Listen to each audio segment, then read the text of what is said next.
नमस्कार। आज मैं निधि खेतान आप सबका स्वागत करती हूँ। राजस्थान सरकार और वेदांता की CSR इनिशिएटिव ई कक्षा में, जिसके टेक्निकल पार्टनर है मिशन ज्ञान। तो दोस्तों, आज हम यहाँ पे गृह विज्ञान का अध्ययन करने के लिए एकत्रित हुए हैं, जिसके अंतर्गत हम अध्ययन करेंगे विशिष्ट अवस्था में पोषण, गर्भावस्था, जिसके पहले भाग में हम पूरे पाठ का अध्ययन कर चुके हैं। उसमें कौन कौन सी हमारी आवश्यकता है, कौन कौन सी ज़रूरतें हैं, कौन कौन से बदलाव है, इसका हमने पूर्ण रूप से अध्ययन कर चुके हैं। और आशा करती हूँ कि आप लोगों ने याद किया होगा और पूरी तरह से तैयार होंगे इसके अभ्यास प्रश्न करने के लिए। तो आइए इसके अंतर्गत आज हम अभ्यास प्रश्न करते हैं, जिसके अंतर्गत आता है पहला सवाल। एक निषेचित अंडा कोशिकाओं से शिशु बनने तक का 9 माह 7 दिन का अंतराल क्या कहलाता है? ये अंतराल कहता है गर्भावस्था। क्या कहलाता है? गर्भावस्था।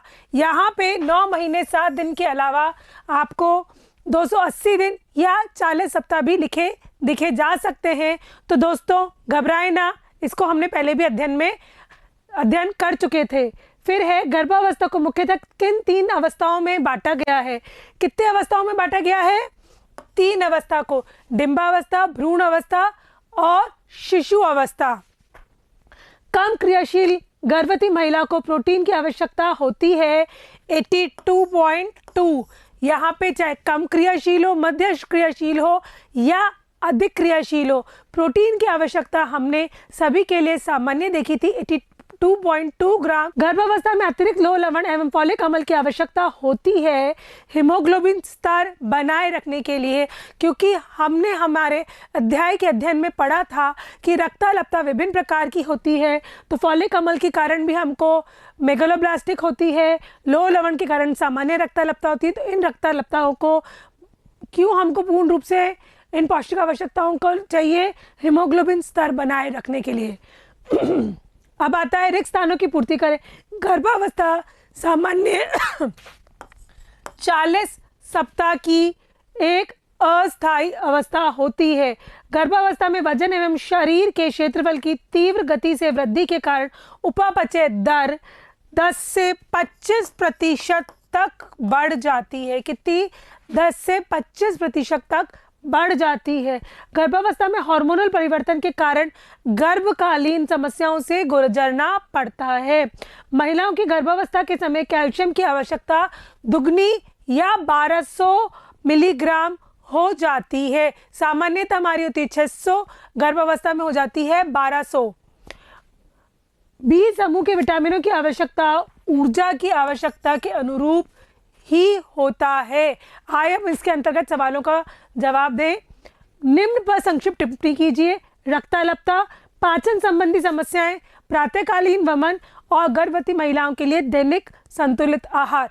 तो पहले हम अध्ययन करेंगे रक्ताल्पता पर। रक्ताल्पता के अंतर्गत गर्भावस्था के दौरान शरीर की रचना व कार्य प्रणाली में विविध प्रकार के परिवर्तन आते हैं, जिसके अंतर्गत शरीर में वजन की वृद्धि होती है व उसके साथ ही रक्त की मात्रा में भी वृद्धि हो जाती है, करीबन 1 से 2 लीटर तक। अब रक्त की तरलता वृद्धि के कारण उसमें हीमोग्लोबिन की मात्रा कम हो जाती है। अगर हम इसको इस तरह से माने कि हमने एक नींबू पानी बनाया है, सामान्य नींबू नमक शक्कर डाल के, लेकिन अब उसमें हम 1 गिलास पानी और डाल दें तो सभी चीज़ों का स्वाद कम हो जाएगा कि नहीं हो जाएगा? तो इसी तरह हमारा तरलता तो बढ़ जाती है तो हीमोग्लोबिन का स्तर नीचे आ जाता है, उसका हीमोग्लोबिन अनुपातिक नहीं रह पाता, जिसके कारण महिला में रक्त में हीमोग्लोबिन की कमी आ जाती है। जो 12 से 14 ग्राम प्रति 100 ml ब्लड होना चाहिए, वो 7 से 8 या 11 ml प्रति 100 ml ब्लड रह जाता है, जिसके कारण उसको रक्ताल्पता से ग्रसित होना पड़ता है। अब ये जो रक्ताल्पता होती है वो अपितु ना कि सिर्फ गर्भकालीन महिला को भी असर करती है, बल्कि उसके गर्भ में जो शिशु है उसको भी बहुत अत्यधिक असर करती है। तो रक्त की मात्रा में वृद्धि होने से हृदय पर अधिक रक्त परिवहन का कार्यभार बढ़ जाता है, जिससे उच्च रक्तचाप की समस्या पैदा होती है। गर्भाशय के बढ़ते बाहर से शिराओं पर दाब पड़ता है, जिससे सूजन आ जाती है। क्यों? क्योंकि हर जगह शिराएं फूलने लग जाती है, वजन का भार बढ़ता है। जैसा कि हमने अध्याय के अध्ययन में पढ़ा था कि वो गुब्बारा फूल के थैले में सब चीज़ों को धक्का दे रहा है, तो किसी भी चीज़ को अपनी जगह नहीं मिल रही है। अब दूसरी टिप्पणी का पॉइंट है पाचन संबंधी समस्याएं। अब इसका जवाब देने के लिए पहले 2 मिनट बैठ के आंख बंद करिए, सोचिए कि हमने अध्याय में किन किन बातों का अध्ययन किया था, लिखिए अपनी नोटबुक में, फिर आगे इसको देखिए और अध्ययन कीजिए। आइए देखते हैं।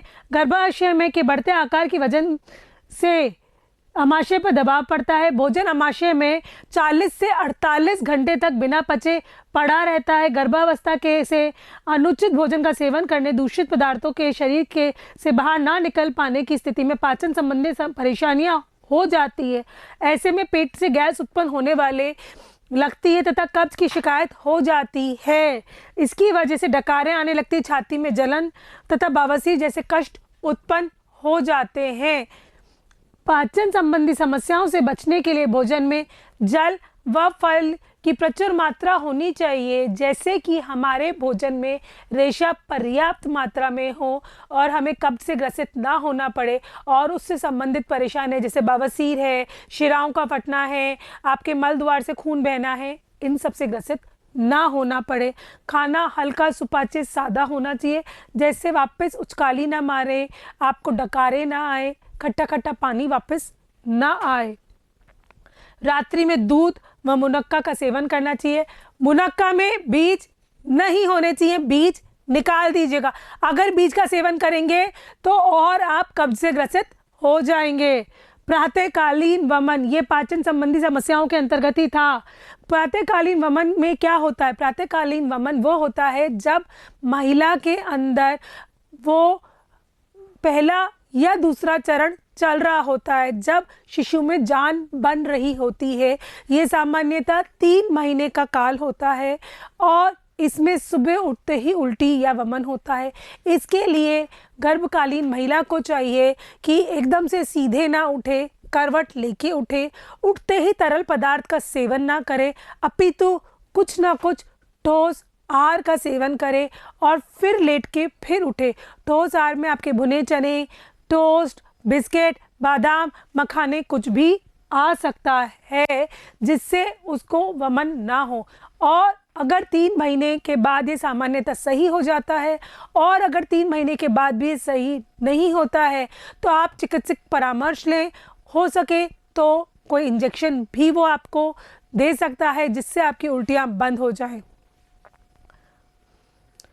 गर्भवती महिला के लिए दैनिक संतुलित आहार, ये आपका चौथा पॉइंट है टिप्पणी के लिए।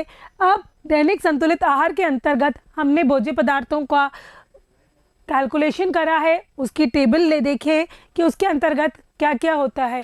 इसमें हम वयस्क अवस्था की महिला का बेसिक कैलकुलेशन लेते हैं, चाहे वो कम क्रियाशील हो, अधिक क्रियाशील हो या सामान्य क्रियाशील हो। लेकिन गर्भकालीन में हम बेसिक ज़रूरतों में सिर्फ एडिशन करते हैं जिससे हम किसी भी स्थिति में उनको वो पौष्टिक आवश्यकताओं की परिपूर्ण आवश्यकता पूर्ण कर सकें।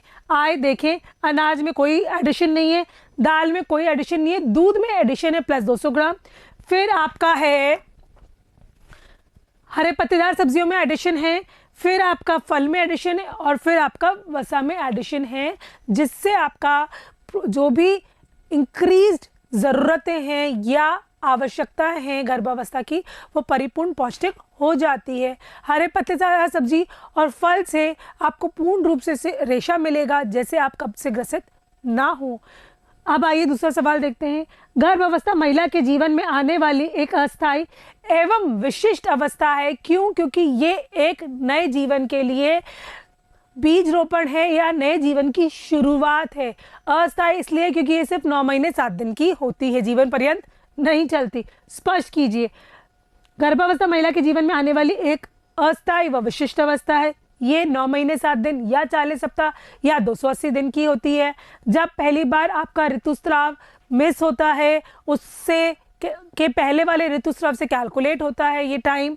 फिर उसमें एक निषेचित अंडा कोशिका, एक भ्रूण तत्पश्चात एक शिशु का निर्माण होता है। ये अवस्था 3 काल में विभाजित की गई है: अंडा निषेचन, भ्रूण अवस्था और गर्भावस्था। अंडा निषेचित अवस्था को हम सामान्यतः नहीं ऑब्जर्व कर पाते हैं, क्योंकि उस समय हमारे को पता ही नहीं चलता कि हम गर्भवती हो चुके हैं या नहीं।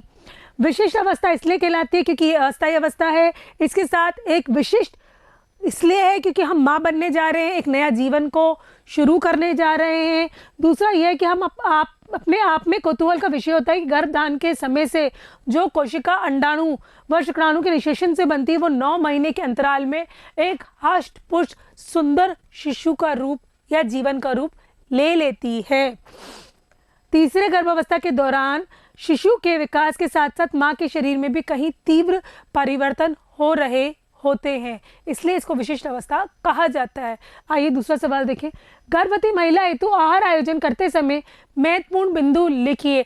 अब हमने गर्भवती महिला का विभिन्न पायदानों पर अध्ययन किया, तो अब उसके आहार आयोजन का भी अध्ययन कर लें। आइए देखिए इसके अंतर्गत क्या लिखा है। पढ़ने के पहले दोस्तों एक पुनरावृत्ति करें, आंख बंद करके याद करें, खुद की नोटबुक में पॉइंट्स लिखें और फिर उसको टैली करें कि कौन से हम मिस कर रहे हैं और कौन से हमें और याद करने हैं। तो आए देखें। गर्भस्थ शिशु की वृद्धि एवं विकास गर्भवती महिला के शारीरिक स्वास्थ्य एवं पोषण स्तर पर निर्भर करती है। पौष्टिक तत्वों की अतिरिक्त मात्राओं को सामान्य महिला की दैनिक मात्राओं में जोड़ देने से गर्भवती महिला की दैनिक आवश्यकताओं का ज्ञात हो जाता है। कम क्रियाशील गर्भवती महिला के लिए आवश्यक दैनिक पौष्टिक तत्वों की मात्रा जो मात्राएं द्वारा प्रस्तावित की गई उन्हें निम्न तालिका में दर्शाया गया है। ये देखिए, आपकी चाहे कम क्रियाशील हो, अधिक क्रियाशील हो या मध्य क्रियाशील हो, वो आपका बेस होगा। उससे अतिरिक्त जो चीज़ चाहिए वो इधर है, जिसके आगे प्लस लिखा हुआ है इसका मतलब बेस वैल्यू में इसको ऐड किया गया है। 1900 प्लस 350, 2200 है तो 2200 में प्लस 350 जो भी बेस है। अब 82.2 ग्राम प्रोटीन लिखा गया है, तो कोई सी भी क्रियाशील हो वो वही रहेगी। तो ये जो आपको वैल्यूज़ दी गई है वो एडिशनल है या बेस है, इससे कोई फर्क नहीं पड़ता है, चाहे कम क्रियाशील हो, अधिक क्रियाशील हो या मध्य क्रियाशील हो। प्रोटीन 82.2 ग्राम ही चाहिए, वसा 30 ग्राम चाहिए, कैल्शियम 1200 चाहिए, लोह तत्व 35 चाहिए। ये तीनों चीज़ इस पे निर्भर करती है। फिर आपका पेरोलॉक्सिन आ गया, फॉलिक आ गया, आपका beta carotene, vitamin C, vitamin B12, magnesium, zinc, ये चीज़ें हो गई है। आप देखो 1200 हो गई तो ये 600 से दुगनी हो गई है। अब ऊर्जा की आवश्यकता बेस ऊर्जा से प्लस 350 कर दी गई है। जैसे उनको जो खुद के शरीर के साथ साथ शिशु के निर्माण की आवश्यकता या उसकी क्रियाकलापों को करने की जो आवश्यकता होती है वो ऊर्जा की आवश्यकता बढ़ा के परिपूर्ण करी गई है। प्रोटीन को उच्च प्रोटीन युक्त हमको भोजन लेना चाहिए। उच्च प्रोटीन युक्त सामान्यतः प्राणिज स्रोत से मिलता है, और अगर प्राणिज स्रोत ना हो तो वानस्पतिक स्रोत से भी लेते हैं, लेकिन वानस्पतिक स्रोत में हम अनाज और दाल का समावेश करते हैं। जैसे वो आंशिक परिपूर्ण होता है, वो कंप्लीट प्रोटीन बन जाए। इसकी ज़रूरत बेज़रूरत को ध्यान में रखते हुए कंप्लीट 82.2 ग्राम कर दी गई है।